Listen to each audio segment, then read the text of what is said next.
I mean, something that I did personally, did a qualification in NLP, and it's just along the lines of sort of psychology and what have you, and it's such a big point in everything, in that it's so easy to worry about what might happen in a game or what has happened or what have you. There's something to be said, I think, for imagery, and I'd be interested to hear your thoughts on that in a minute.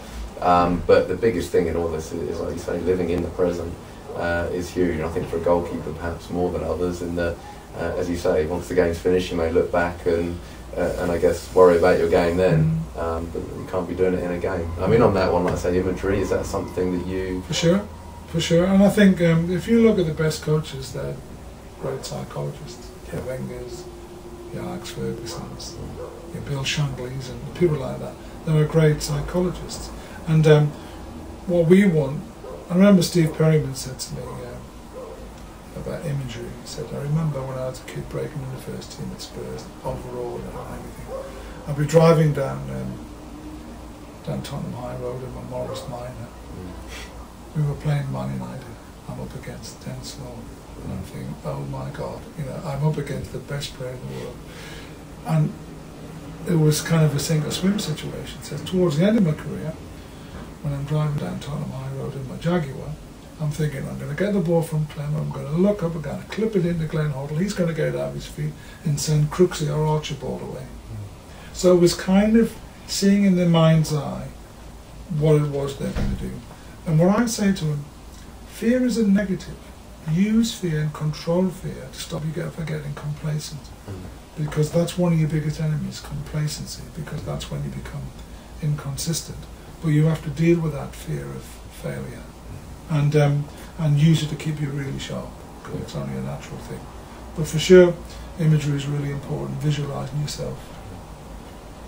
And I suppose someone else I'd like to speak about, because you mentioned him a few times, is Bob Wilson. It's interesting that you mentioned, obviously being a bit of a mentor to you. I mean, someone that coached me for a while was Alec Chamberlain, and he actually spoke of Bob Wilson and saying that for all the coaches he's ever had, it was a session with Bob that used exactly the same words. You come out, you know, feeling 10 foot tall and $1 million, and something, obviously, just to get your thoughts really on, at the moment there's no real goalkeeping pundits, very few goalkeeping managers, and obviously Bob Wilson was perhaps the last kind of goalkeeping pundit that was on TV and there to, I suppose, back up goalkeepers, for want of a better word. Do you think that's had an effect on goalkeeping, in terms of the fact that it is mainly outfield players now commenting on goalkeeping? For sure, and I think what we've got really is a product of our coaching system, where I often ask people, what formation did Spurs play yesterday, or Arsenal?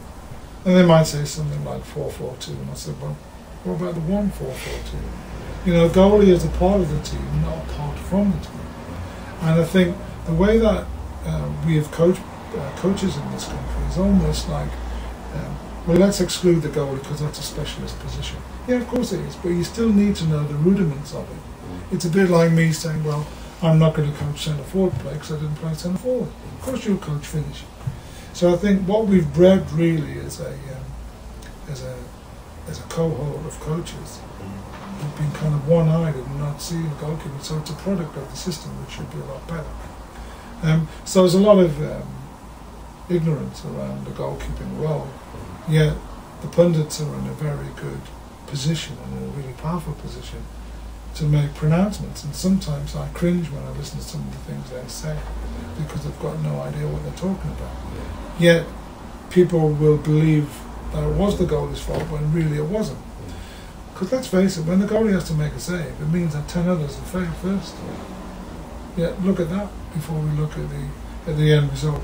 So with Bob on the TV, it was really good, and I really love it when he does make the odd appearance or newspaper advert, because he was the founding member of the Goalies Union, really.